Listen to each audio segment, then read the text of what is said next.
जैसा कि आपको पता है शादियों का सीज़न शुरू हो गया है तो टेलर का हाल अब बुरा हो गया है। ऊपर से गर्मी और ऊपर से काम का प्रेशर। तो किस तरह से काम को हैंडल करें कि अपने काम को भी सही तरीके से कर पाएँ और ख़ुद को भी स्वस्थ रख पाएँ। कमेंट को भी लेंगे, जैसे कि कुछ इंपॉर्टेंट कमेंट है जिनका आंसर मैंने सोचा मैं वीडियो के माध्यम से ही दे दूँगी। तो और एक कमेंट ये भी आया था कि आपने अपने कपड़े सिल लिए जो कई महीने पहले लेकर आए थे। तो गाइज़, मेरे कपड़े अभी तक स्टिच नहीं हुए हैं। मतलब कि जो मैंने क्लास में शायद एक तो सूट का सलवार सिखा दिया था और सूट मेरा अभी तक रहता है। उसके बारे में सोचा ऐसा बनाएंगे वैसा बनाएंगे, इस चक्कर में वो बन ही नहीं पा रहा है। मतलब मेरे 2 सूट अभी तक अनस्टिच हैं, बाकी तो सिल गए थे जो मैंने शेयर भी किए थे आपके साथ। उसके बाद वक्त ही नहीं मिला मुझे अपने काम करने के लिए। जब सिलाई हम सीखते हैं ना, तो हमें लगता है कि हम अपना ढेर सारे काम करेंगे, हर महीने अच्छे अच्छे सूट बना बना के पहनेंगे। इवन हर एक दिन हर रोज़ कुछ ना कुछ नया पहनेंगे, अच्छा डिज़ाइन बना के पहनेंगे, ये पहनेंगे वो पहनेंगे, अपने सूट की परफेक्ट सिलाई करेंगे। पर ये सारी चीज़ें रिप्लेस हो जाती है कस्टमर के साथ। सब कुछ उनका अच्छा बनता है, सब कुछ उनके लिए करने लगते हैं, खुद का कुछ नहीं हो पाता है। तो मतलब कभी कभी लगता है कि ना जैसे पार्लर वाले होते हैं ना जो मतलब पार्लर का काम सीखते हैं, वो अपना मेकअप नहीं कर पाते, ऐसे हमारा होता है। हम अपना काम तो कर सकते हैं लेकिन कर नहीं पाते हैं। कारण ये है कि ढेर सारे कस्टमर का लालच हो जाता है, क्योंकि उन लोगों से हमें पैसा आता है और खुद के काम का पैसा नहीं मिलता है। इसी वजह से हम पैसे के पीछे भागने लग जाते हैं। तो आई थिंक ये सबके साथ होता होगा, मेरे साथ ही नहीं, मुझे लगता है सभी टेलर का हाल यही होगा।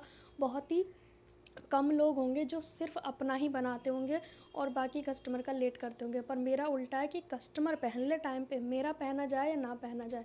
मेरी शादी को आई थिंक 15 साल हो गए, बट मैंने आज तक कभी भी करवा चौथ पे नया कपड़ा नहीं पहना है, क्योंकि कभी स्टिच ही नहीं हो पाता है। तो इसलिए मैं लाना ही बंद कर चुकी हूँ। और अभी भी मैं पिछले साल जो कपड़े लेकर आई थी उसमें एक सूट जो महंगा था वो मैंने सोचा था करवा चौथ पे बना के पहनूंगी, लेकिन करवा चौथ आएगा तब तक पता नहीं सिल पाएगा या नहीं सिल पाएगा। और लाए हुए कितना टाइम हो गया, आई थिंक मैं नवंबर में या अक्टूबर में लेकर आई थी, लेकिन अभी तक वो करवा चौथ के नाम का सूट अभी तक स्टिच नहीं हुआ है। और मुझे लगता है करवा चौथ आ ही जाएगी। तो चलिए, अब मैं आपको दिखाने वाली हूँ, एक लड़की के कपड़े आए हैं मेरे पास शादी के, और जो कि मैं मना भी नहीं कर सकती थी, क्योंकि वो क्या है ना कि कुछ लोग हमारे ही भरोसे होते हैं, कुछ लोग होते हैं कि उन्हें कहीं और जगह नहीं जाना। 15-20 दिन पहले जो कपड़े आए थे वो कल परसों चले गए और उनका वीडियो शूट करना मैं भूल गई। लेकिन शायद मैंने आए थे उनका रिकॉर्ड किया था, लेकिन जो वो चले गए कपड़े उसका रिकॉर्ड नहीं कर पाई, क्योंकि वो एकदम से आ गए थे। मैं आपको बहुत सारे सूटों के डिज़ाइन जो जो मेरे पास आए हैं फ़िलहाल, और ये जो ब्लाउज़ है ये मैंने स्टिच किया है, ये भी जाने वाला है। इस ब्लाउज़ की कटिंग मैंने शेयर की थी प्रिंसेस कट में। और ये जो सूट और पैंट है जिसकी मोहरी 10 इंच के आसपास है, और इसका भी मैंने वीडियो डाल दिया है सेकंड चैनल पे, क्लास वाले चैनल पे। और इस सूट का मुझे नहीं पता कौन से चैनल पे डाला है, और इस ब्लाउज़ का भी मुझे याद नहीं है कौन से चैनल पे डाला है। तो फ़िलहाल इनको हटाते हैं। दुपट्टे सभी सूटों के मैं वापस कर चुकी हूँ कस्टमर के।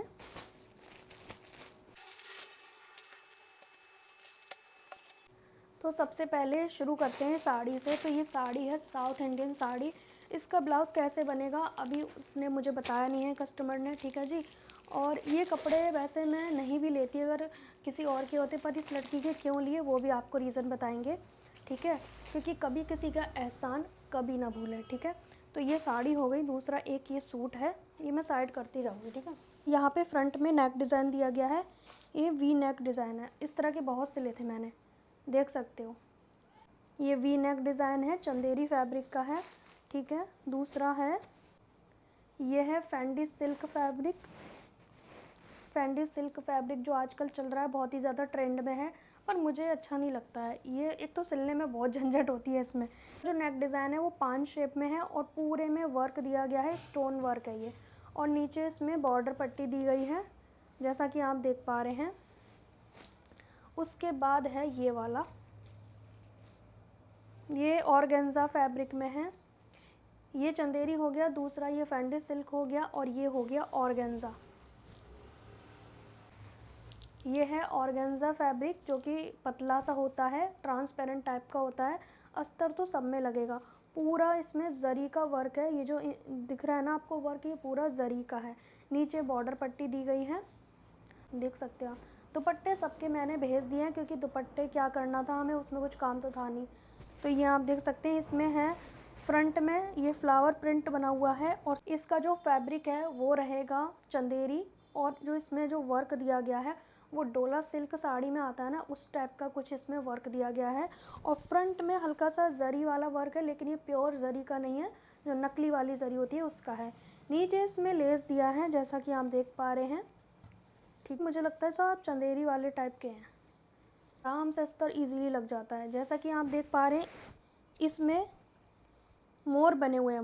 मोर का डिज़ाइन बना हुआ है, 2 मोर बने हुए हैं और वो बहुत पतली लड़की है। ये मोर रहेंगे या कट जाएंगे पता नहीं। और यहाँ पे आप देख सकते हैं, ये नेक डिज़ाइन अच्छा लग रहा है ना, नेकलेस की तरह आएगा, काफ़ी सुंदर है नेक डिज़ाइन। बाकी नीचे इसमें एक बॉर्डर दिया है, ये भी सिंपल सा बॉर्डर है, ये भी चंदेरी फैब्रिक में ही आएगा।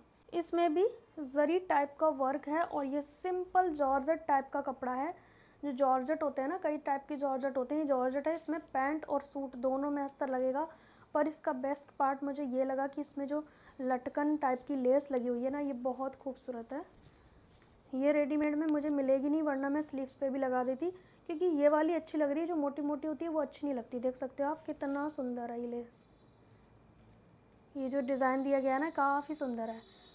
वैसे ये नीचे की बजाय स्लीव्स पे होता तो ज़्यादा अच्छा लगता। बाकी सिंपल सा है। और इसके साथ में जो बॉटम दिया है ना, इसमें ये बॉर्डर दिया है, ये आप देख सकते हो। ये ना फैशन बेकार लगता है कि बॉटम पे इस तरह का वर्क दिया जाए। बजाय, अगर मेरा सजेशन कस्टमर ने माना तो मैं इसे स्लीव्स पर लगा दूँगी, नहीं माना तो पैंट में ही लगेगा। बनेंगे सबके पैंट, ठीक है। ये है ऑर्गेन्जा। ये ऑर्गेन्जा फैब्रिक है, देख सकते हो। इसमें थ्रेड का वर्क दिया गया है। वर्क वैसे ठीक है, वैसे इस तरह के वर्क में अच्छे तो नहीं लगते हैं, बट ये ठीक है। पर इसमें हमें देखना पड़ेगा इसका नेक वगैरह टेढ़ा तो नहीं है। और इसमें जो ये बॉर्डर है, बॉर्डर देखो सभी का हम दोबारा लगाते हैं, नीचे से जो बॉर्डर है इसे दोबारा लगाया जाता है, ठीक है। अब मैं बात करती हूँ इसके अस्तर की। तो ये देख सकते हो, इसे बोलते हैं सैंटून फैब्रिक, ठीक है।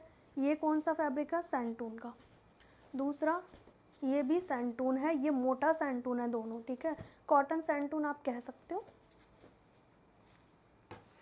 ये भी सैंटून है। ये एक्चुअली सब में अस्तर का कपड़ा भी है, पैंट का भी कपड़ा है। 3.5 मीटर दिया हुआ है, तो इसमें पना ठीक होता है तो पैंट भी बन जाएगा और सूट में हमें आड़े में अस्तर लगाना पड़ेगा।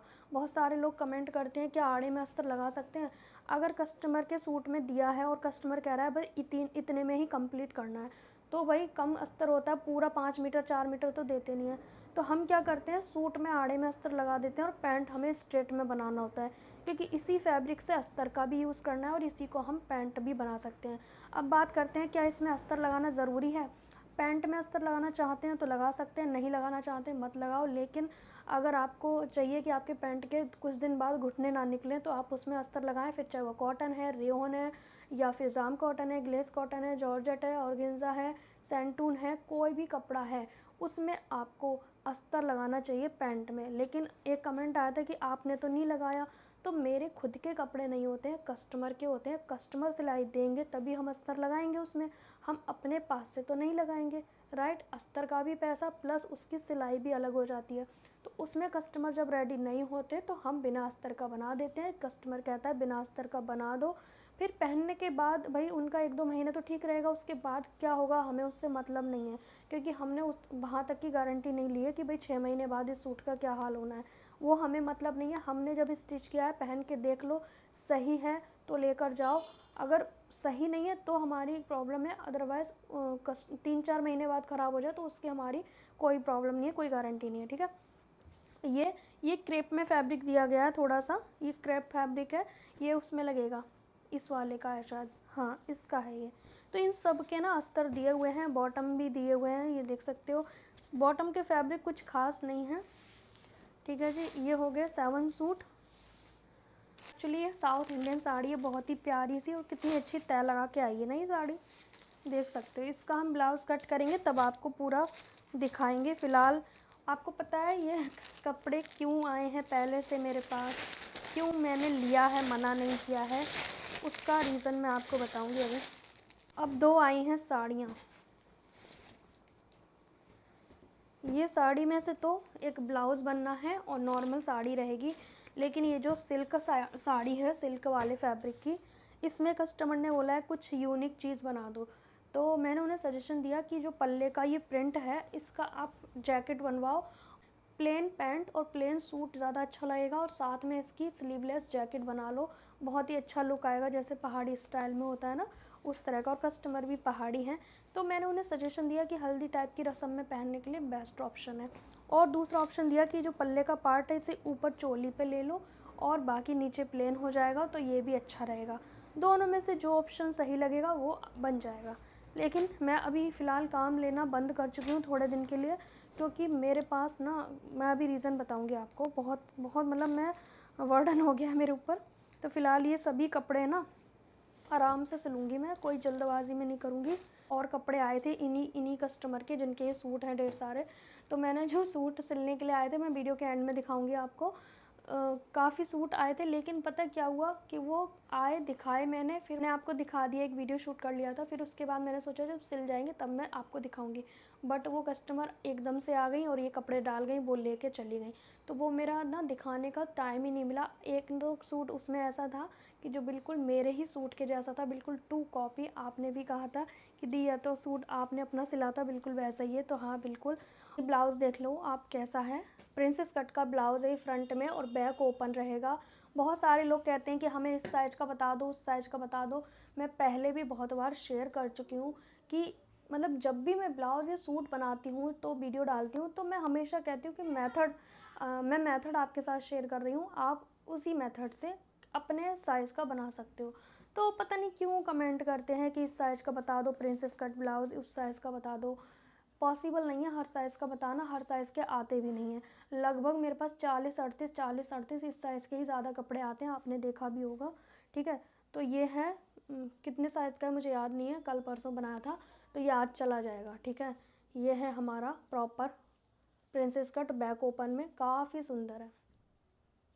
ठीक है, ठीक है। सेकंड चैनल पे सिलाई का कोर्स चल रहा है, तो आप हमारे उस चैनल को भी ज्वाइन कर सकते हैं, लिंक आपको कम्युनिटी पोस्ट पर मिल जाएगा। ये सिंपल कुर्ती है, इसे बोलते हैं सिंपल कुर्ती। कुर्ती स्टाइल में जब हम नेक बनाते हैं, बैक का छोटा फ्रंट का डीप, तो शोल्डर आर्मोल कितना लेना है उसका वीडियो मेरे चैनल पे मिल जाएगा इसी सूट का। शायद मैंने सोचा कि आज इसे भी दिखा देती हूँ, कस्टमर आया तो लेना जाए कहीं फिर दिखाना भूल जाती हूँ, क्योंकि मैंने इस बार कटिंग शेयर करी है, स्टिचिंग तो की नहीं है, तो मैंने कहा एक बार दिखा देती हूँ। ये आप देख सकते हैं, ये जब भी 10 इंच की मोहरी अगर आप बनाते हो तो इस मेथड से पैंट की कटिंग करोगे, जो इस पैंट की वीडियो मैंने डाली है। देखो बहुत सारे लोग कमेंट करते हैं किस पैंट की कितनी मोहरी के हिसाब से कौन सा मेथड से हमें पैंट की कटिंग करनी है, तो इसका एक अलग टॉपिक रहेगा, वरना वीडियो बहुत बड़ा हो जाएगा। देखो आप, इसका ना मुझे नेक बनाना है। ये जो सूट है ना, इसमें वी नेक था जिसको मैंने उधेड़ दिया है। ठीक है, इसका नेक बनाने के लिए मुझे ये 1 महीने से मेरे टेबल पे घूम रहा है, उठाती हूँ फिर वापस रख देती हूँ, उठाती हूँ फिर वापस रख देती हूँ, मतलब कि बन ही नहीं पा रहा है ये इसके लिए वक्त नहीं मिल रहा है, तो इसे मैं आज सोच रही हूँ सही करूँ। ठीक है, और कस्टमर का एक पैंट बना दिया है, इसके साथ कुर्ती जो है वो भी बनानी है मुझे। और एक मोस्ट इम्पॉर्टेंट चीज़ देख सकते हो, ये रेडीमेड मेरा इतने अच्छे ब्रांड का सूट था, जैसे कि 1-2 दिन पहले आपने देखा होगा पहने हुए। तो इसका क्या हुआ ना, ये जो ट्राउज़र है ये यहाँ से फट गया। ठीक है, जैसे हम एकदम से बैठ जाते हैं, जैसे मुझे तो खाना खाने की भी ज़मीन पे बैठ के आदत है, मतलब ज़मीन पे ही बैठ के मैं सब्ज़ी वगैरह कट करती हूँ, तो ये ना बिल्कुल एकदम से जब मैं बैठी तो ये फट गया। तो अब इसमें म्यानी लगानी पड़ेगी मुझे। तो हम नए कपड़े को यूँ फेंक तो नहीं सकते, तो बेटर है कि हम इसमें इस तरह की जो प्रॉब्लम्स आती है, मैं इसलिए शेयर कर रही हूँ कि आपके साथ भी ऐसा होता होगा कि थोड़ा सा कहीं से फट गया तो उसे फेंक दें, फेंकने का भी मन नहीं करता और मन करता है कि पहन ले, नया है सूट। तो इसका सूट मेरा बिल्कुल अच्छा है, पैंट भी नया ही है, पर पता नहीं क्यों गला हुआ था, क्या था, आई डोंट नो। तो यहाँ पे हम क्या करेंगे, म्यानी लगा देंगे इसमें, तो ये पहनने लायक बन जाएगा। मुझे कमेंट आया कि मैम कोई भी सलवार बनाओ तो पोंचे पे गिरती है। तो देखिए, जब भी सलवार आपको बनानी है स्ट्रेट टाइप की, तो आपने पार्ट को डबल फोल्ड करना है। जो कली कली नहीं कह रही मैं, पार्ट की बात कर रही हूँ, पार्ट को डबल फोल्ड करना है, फिर उसमें 1.5 इंच की गहराई करनी होती है। अगर आपको जानना है कैसे करनी है तो मुझे कमेंट कर देना, फिर आपकी जो सलवार है पोंचे पे बिल्कुल नहीं गिरेगी। 1.5 इंच की गहराई करनी होती है ऊपर की ओर से, तो फिर वो गहराई करने के बाद जब हम बेल्ट अटैच करते हैं तो वो ऊपर से खींच के रखती है, तो जो जितनी लूजिंग हमारी गिरती है पोंचे पे वो फिनिश हो जाती है। ये किसी किसी को ही करना होता है जिसे स्ट्रेट सलवार पहननी है। तो यहाँ पर मैं आपको ये बताती बताती हूँ कि ये कपड़े मैंने क्यों लिए। इस लड़की के चक्कर में मैंने और लोगों का काम रोक दिया है, क्योंकि ये मेरे पास कपड़े ऐसे आ रहे हैं जैसे 7-8 आज आ गए, फिर थोड़े दिन बाद फिर आ जाएंगे, फिर थोड़े दिन बाद फिर आ जाएंगे। जब तक इनकी शादी होगी तब तक कपड़े आते रहेंगे मेरे पास। कारण मैं आपको बता देती हूँ, ये बात है, कहते हैं ना किसी का एहसान नहीं भूलना चाहिए। मेरी आदत है कि मैं किसी का एहसान नहीं भूलती। 15 साल पहले की बात है, जब दिल्ली में मैं आई थी हस्बैंड के पास, जब जॉब करते थे वहाँ पे। तो जब नई जगह पे जब मैं आई थी ना, तो इस लड़की की जो मम्मी है वो टेलर थी। तो फर्स्ट टाइम मैंने उन्हीं से ही काम लेना शुरू किया था, मतलब कटिंग के कपड़े, क्योंकि मुझे कोई जानता नहीं था और अनजान जगह पे मेरे को कोई नहीं जानता है तो मैं शोर मचा के तो बोलूँगी नहीं कि भाई मेरे पास, मैं टेलर हूँ, मेरे को काम दीजिए ये वो, क्योंकि मेरे पास कोई बड़ी मशीन नहीं थी जिसे देख के लोग आए, और ऊपर के फ्लोर में भी रहती थी। तब मेरे पास इतना भी दिमाग नहीं था कि मैं कुछ पब्लिसिटी करूँ। ठीक है, सोशल मीडिया भी इतना कोई नहीं जानता था, मैं तो नहीं जानती थी, और लोग जानते होंगे 15 साल पहले तो भाई जानते होंगे, बट मेरे पास कोई फ़ोन वगैरह नहीं था, छोटा सा फ़ोन था। तो इनकी मम्मी ने मुझे बिना क्वेश्चन किए बस मुझे सलवार सिलने का काम दिया, और उन्होंने कहा एक ट्राई करो, तो मैंने अच्छा सिला। फिर उन्होंने मुझे कंटिन्यू सलवार का काम दिया, सूट का भी काम दिया, ब्लाउज़ का भी काम दिया। शुरू में मैंने तुरपाई का और ये इस तरह की कटिंग करे हुए कपड़े सिलने का काम किया था कई सारे टेलर पे। फिर मैंने 5-6 महीने बाद अपना काम स्टार्ट कर दिया था, क्योंकि मुझे अपनी पहचान बढ़ानी थी। लेकिन जो फर्स्ट टाइम आपको काम देता है ना, चाहे वो कस्टमर हो चाहे वो कोई टेलर हो, उसका एहसान कभी नहीं भूलना चाहिए, क्योंकि उसने पहली बार आप पर विश्वास किया है। कोई ऐसा बंदा मिला है जो आप पर विश्वास करता है और आपसे काम करवा रहा है, चाहे वो पैसे ले रहा दे रहा है नहीं दे रहा है, बट आप पे भरोसा तो कर रहा है एटलीस्ट। तो उसका एहसान ये हो गया एक तो। फर्स्ट टाइम उनका काम मैंने स्टार्ट किया, फिर मेरे को कम से कम मैंने 12-13 टेलरों का काम बांध लिया था एक टाइम पे। मतलब लास्ट मैंने 5-6 महीने किया होगा, क्योंकि जब मेरी पहचान हो गई फिर मैंने और ट्रिक क्या अपनाई वो मेरे चैनल के ब्लॉग में देख सकते हो, कि जीरो से कैसे मैंने अच्छी खासी जर्नी तय कर ली, बिना किसी बोर्ड के, बिना किसी बैनर के, अपने घर में अच्छा खासा काम कैसे कर लिया। अब बताते हैं कि क्यों मैं इनके काम के लिए मना नहीं करती हूँ। इनकी जो मम्मी है वो टेलर थी, कहने का मतलब है थी। वो किसी भयंकर बीमारी के कारण अब इस दुनिया में नहीं है। तो अब उनकी बेटी ना किसी को जानती नहीं है कि मैं किसके पास जाऊं, वो अनकंफर्टेबल होती है किसी और टेलर के पास जाने में, और मुझे वो दीदी बोलती है, तो वो बहुत कंफर्टेबल है मेरे पास आने के लिए। तो वो बस उसने जैसे ही फ़ोन किया कि दीदी मुझे कपड़े सिलाने हैं, और मेरे को आपके पास पहले से डालने हैं 2-3 महीने पहले से, ताकि मेरे कपड़े लेट ना हो और आपको भी समय रहते अच्छे से कर पाओ, ये भी नहीं कि जल्दबाजी में दूँ तो आप मना कर देते हो कि टाइम नहीं है। तो उसके कपड़े का ये है कि उन्होंने कहा कि आप पे ही मम्मी का भरोसा था, तो मैं भी आप पर ही भरोसा करती हूँ, और मैं कहीं नहीं जा सकती, किसी और से नहीं सिलवा सकती। तो ये दिल के अंदर ना छू जाती हैं कुछ बातें, जिसके लिए हमें हमेशा रेडी रहना चाहिए ऐसे लोगों के लिए। तो अब वो लड़की है, उसके घर में और भी कोई नहीं है, कोई लेडीज़ जो जिससे वो सजेशन ले सके, तो वो हर चीज़ का सजेशन भी लेती है, और अपने कपड़ों को मेरे पास भरोसे से डाल के गई है कि आप मेरी मम्मी का भी भरोसा आप थे और मेरा भी भरोसा आप, तो आप ही करना इन सभी कपड़ों को, और मैं कहीं नहीं जाऊँगी। और इसलिए मैंने 2-3 महीने पहले ही डालना शुरू कर दिए कपड़े, ताकि आप वक्त रहते सिल सको। अब बात यहाँ पे ये है कि अस्तर वाले सूट ही आने वाले हैं उनके ज़्यादातर। तो इस काम के लिए ना मैंने औरों का काम कम कर दिया है, कुछ का तो रोक ही दिया है। कारण ये 2 यूट्यूबर, मेरे 3 बज जाते हैं सिर्फ यूट्यूब के काम के लिए। 3 बजे के बाद मैं काम कर पाती हूँ मशीन का, मतलब 3 बजे के बाद मैं 3-4 घंटे मशीन का काम करती हूँ। फिर उसके बाद रात में फिर शूटिंग, फिर दोनों चैनल के काम, दोपहर के 3 मेरे को ऐसे ही बज जाते हैं। अभी मैंने दोबारा खाना भी नहीं खाया है, और अभी मेरे को शूटिंग करने में ही 2:30 बज रहा है, और ये वीडियो आज लेट आएगा आपके पास मुझे लग रहा है। सो गाइस, और पता है जल्दबाजी में मैंने वो कपड़े भेज दिए जिनकी कटिंग शेयर की थी आप लोगों के साथ, स्टिच होने के बाद सोचा था दिखाऊंगी आप लोगों को, लेकिन वो सारे कपड़े जा चुके हैं।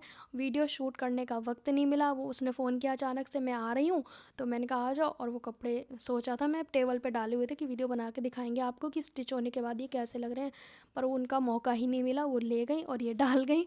तो अब मैं दिखा ही नहीं पाई आपको, क्योंकि इसी के सूट थे वो 3-4। सेकंड चैनल पे सिलाई का कोर्स चल रहा है, 1 बजे डेली वीडियो आता है, आप जाके देख सकते हैं, और सब बहुत खुश हैं। हमारी 100 क्लास कंप्लीट हो चुकी हैं काफ़ी अच्छे से, बहुत ही अच्छी जर्नी रही। So thank you so much. आप सबका बहुत बहुत बहुत बहुत शुक्रिया। ग्रेटफुल रहना चाहिए जैसे कि मेरे बोर्ड में है। सीज़न पे काम उतना ही लें जितना हो सके और जितना आप स्वस्थ रह सकें। हो सके तो आप अपने आसपास ढूंढ लें सलवार से। पहले तो सलवार आती नहीं मेरे पास जो मैं सलवार के लिए भेजूँ। और पैंट के लिए मैं सबसे ज़्यादा फेमस हूँ अपने एरिया में। पैंट मैं किसी और को बनाने दे नहीं सकती। सूट में लोग फिनिशिंग से करेंगे नहीं। तो आप लोग कहते हो ना बाहर से ला लिया करो, तो मुझे तो कोई कारीगर इतना ढंग का मिल नहीं रहा जो कि अच्छा काम कर सके। बाकी आप लोग अपने सीज़न के हिसाब से भी काम लो, जितना हो सके उतना लो। हेल्पर हैं तो ढेर सारा काम लो। और एक सलाह और दूंगी, अगर आपके पास सीज़न पे ढेर सारा काम आता है तो रात को कटिंग करके रख लिया करो और दिन में स्टिचिंग किया करो। अगर कटिंग हो गई तो स्टिचिंग करने में बहुत ईजी होगा। और सबसे पहले सूट बनाओ ताकि तुरपाई पे जा सके। पैंट वगैरह को छोड़ दो, सूटों की स्टिचिंग करो पहले। सूट और ब्लाउज़ को स्टिच किया करो सीज़न पे। पैंट और सलवार जो है वो हो जाती हैं, उनमें इतना टाइम नहीं लगता है। लेकिन इनमें क्या ना, तुरपाई को जाएंगे, इनमें फिनिशिंग के काम होते हैं। तो सूट को सिलो, ब्लाउज़ को सिलो, पहले तुरपाई पे भेजो, उसके बाद पैंट वगैरह तो कभी भी सिल सकते हैं आप। कोई वीडियो भी शूट नहीं करनी पड़ेगी। इन सब को बहुत ज़्यादा इंपॉर्टेंट होता है आराम से काम करने का, सूट वगैरह का। तो सीज़न पे ज़्यादा काम हैंडल ऐसे ही कर सकते हो। सुबह अपने घर का काम जल्दी जल्दी करो, हो सके तो कुछ काम को स्किप कर दो, घर के कुछ काम को। मैं ये नहीं कह रही कि खाना मत बनाओ। जैसे कि कई बार क्या होता है, रोज़ ही डस्टिंग कर रहे हैं, रोज़ ही बहुत सारी चीज़ें कर रहे हैं, उनको थोड़ा स्किप कर दो सीज़न के समय पे। क्योंकि अच्छा अर्निंग इसी समय होता है, अच्छा काम भी इसी समय होता है। तो बेटर है अपने काम, मेन अर्निंग की भी बात नहीं है, मेन है अपने कस्टमर के रिश्ते को बनाए रखना। अगर आपने अभी मना कर दिया तो वो किसी और टेलर पे जाएगा, तो वो एक कस्टमर एक सूट के चक्कर में परमानेंट हट जाएगा। तो टाइम पे काम करने का ये रहता है कि कस्टमर के साथ हम डील अच्छे से करेंगे ना तो कैच रहेगा। कैच मतलब वो हमारे पास हमेशा के लिए रहेगा। तो कस्टमर हमेशा के लिए बनाए रखना है तो उसे टाइम पे काम दो, समय पे अपना कंप्लीट करके दो। उसे लेट मत करो, कभी भी लेट मत करो काम को, नहीं तो वो कभी नहीं आएगा फिर। ऐसा होता है काम, लेकिन फिनिशिंग से करो। और हो सके तो प्यार से समझा लो। जो बहुत ज़्यादा लग रहा है आपको इस कस्टमर के जल्दी देने, उसके जल्दी दे दो। जिसमें 2-4 दिन का टाइम है उसको छोड़ दो। ठीक है, इस तरह से आप अपने काम को मैनेज कर सकते हो। बाकी आप लोग मुझसे ज़्यादा समझदार हो, क्या ही कह सकते हैं। मिलेंगे नेक्स्ट टाइम, तब तक के लिए बाय बाय।